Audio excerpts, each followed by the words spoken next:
여름의 시수입니다. 설득력 좀 더 있었으면 좋았겠다. 이어달리기라고 하는 게 마음을 많이 사용하는 그런 시였어요.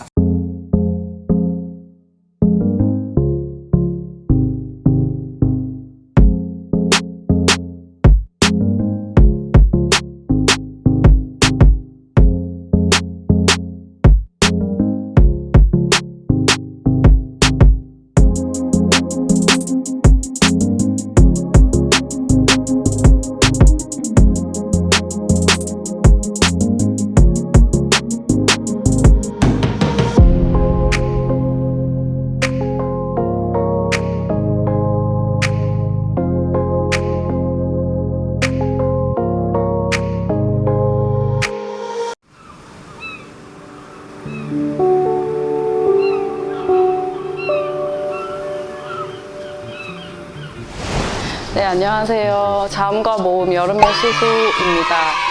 지난 계절에 이어서 이제 두 번째 시소를 이제 여러분들께 선보여드리고 있는데, 시소라는 코너가 독자분들과의 소통을 위해서 야심차게 준비한 코너입니다.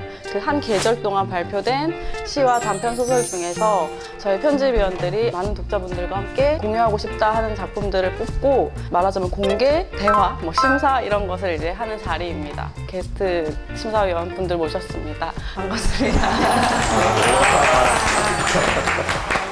안녕하세요. 교보문고에서 콘텐츠 만들고 있는 박수진이라고 합니다. 콘텐츠 만드는 일을 하고 있지만 문학이나 이런 것들 자세히 아는 사람은 아니라 보니까 좀 성실하고 꼼꼼하게 읽는 독자 입장에서 말씀을 드리고 같이 이야기해보려고 나왔습니다. 만나서 반갑습니다. 안녕하세요. 저는 프리랜서 작가고요. 지금은 채널예스에서 인터뷰 기사 쓰고 있고 팟캐스트 책이라웃에서 대본 쓰고 있습니다. 저를 섭외해 주신 데에는 그럼 보통의 독자의 시선을 원하셨다고 생각하고요. 가벼운 마음으로 왔는데 부담되네요.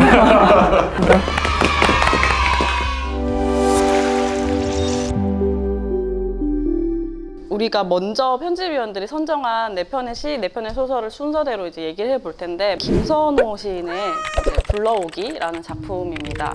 저 같은 경우는 그랬거든요. 약간 뭘 쓰려고 하면 그냥 막 한 글창 띄워놓고 약간 스스로의 약간 그 텅 빔을 마주하잖아요. 내가 이렇게 아는 것이 없구나. 그래도 무언가를 쓰지 않으면 그 과거에 내가 느꼈던 어떤 감정들, 그 당시에는 뭐 언어화되지 못했던 어떤 나의 이야기들, 그런 것들이 덧붙임이나 쓰기를 통해서만 사실 그것이 다시 재구성될 수가 있는 거잖아요. 희미하고 그냥 흔적으로만 남아있지만 무언가를 계속 만들어 나가는 작업처럼 느껴져가지고 좀 같이 읽어봤으면 좋겠다는 마음에서 가져왔습니다. 저도 이 시를 쓰는 일에 관한 시로 읽었는데요. 어떤 단어를 적으면 희미해지고 또 어떤 단어를 고쳐 쓰면은 막 떠오르는 이미지, 저수지 같은 그런 이미지가 떠오르고 그러다가 알게 되는 거잖아요. 저는 그 희미하다는 건 아직 거기에 있다는 뜻. 희미하지만 어떻게든 쓰면 명료해지는 게 있고 분명히 거기에 있는 게 있으니까 조금 더 분명하게 희미하지만 그런 것들을 길어 올려서 써보자. 선명하게 안 흔들리게 머리카락도 셀 수 있게 써보자 라는 어떤 시인의 마음 같은 것도 느껴지고 흥미롭게 읽었어요.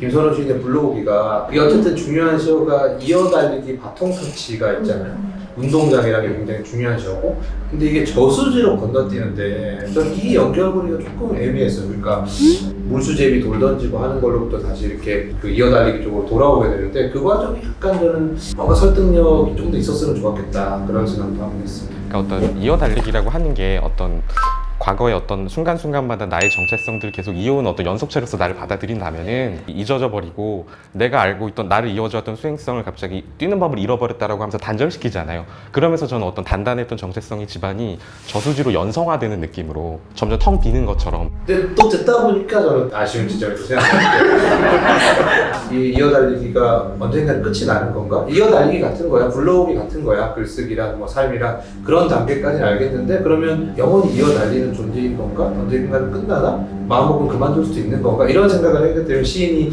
어떤 마음일까, 어떤 생각인가를 조금. 근데 뛰는 법을 잊어버리는 순간이 가장 뛰기의 정점이 아닌가요? 그래서 사실 창작하는 행위라는 게 완전히 없는 새로운 것에서 만들어지는 건 아니라는 얘기를 하는 것 같기도 해요. 조금 있던 것들을 어떻게든 불러와서 만드는 게 창작이 아닐까? 그런 생각도 하게 했어요. 그러니까 시는 소설이랑 조금 다르게 접근할 필요가 있는 것 같은 게 이제 시는 좀 말을 거는 것 같아요. 이 불러오기 시를 이제 우리 마음속에 불러오게 만들어서 뭔가 내가 바통을 이어받을 수 있는 시가 좋은 시가 아닌가라는 생각을 해봤고 그래서 저는 그런 의미에서 이 시가 되게 좋았어요. 저는 제가 뭘 읽었는지 모르겠는데요. 내가 읽은 건 무엇이었을까 봐. 아, 이런 거였구나.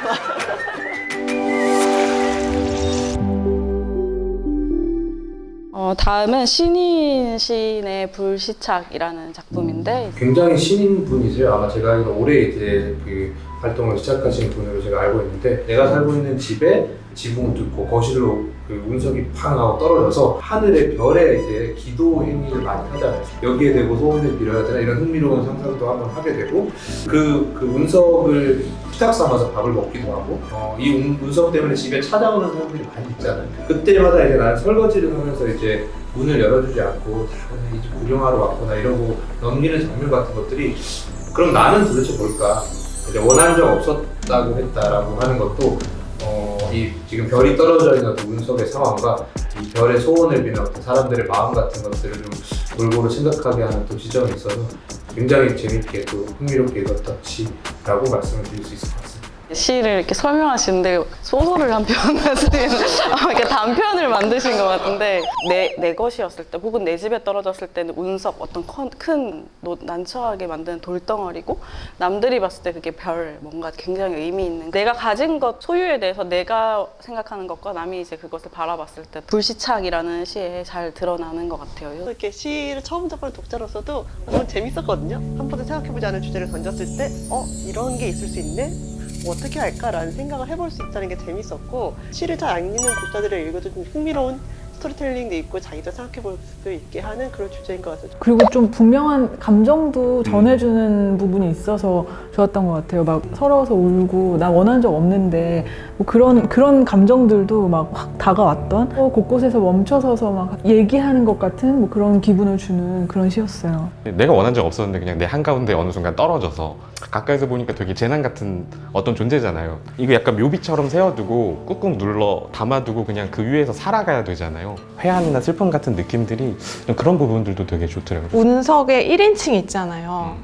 너 별 같은 존재야 라고 위로를 하지만 나는 그렇게 멀리서 나를 볼 일이 없을 거 아니냐 이렇게 말하면서 그 위로가 되지 못하는 이런 그 말이라든지 아니면 내가 여기에 도착했는데 그 도착하느라 이미 나는 부서져 있다 이런 부분들이 굉장히 마음이 아팠어요. 호기심에 이제 읽게 되지만 이제 중반 이후로 갈수록 이 불시착의 존재로 자기를 느끼는 그런 순간이 있잖아요.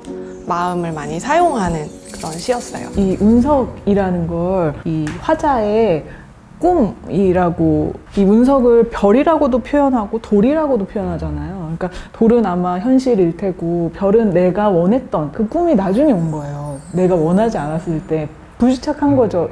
그래서 너무 서러운 그런 이야기로도 읽히더라고요. 왜 누구나 그런 시기가 있는 것 같아요. 내가 정말 원했던 것을 약간 포기하고 지나왔는데 그게 이제 뒤늦게 따라오는 것 같을 때 그때의 그런 불안함이나 약간 시름도 있잖아요. 너무 귀한 기회지만 싫다. 이렇게 한 번쯤은 경험해봤던 그런 감정을 편들어주는 시가 아닌가라는 생각도 해봤습니다.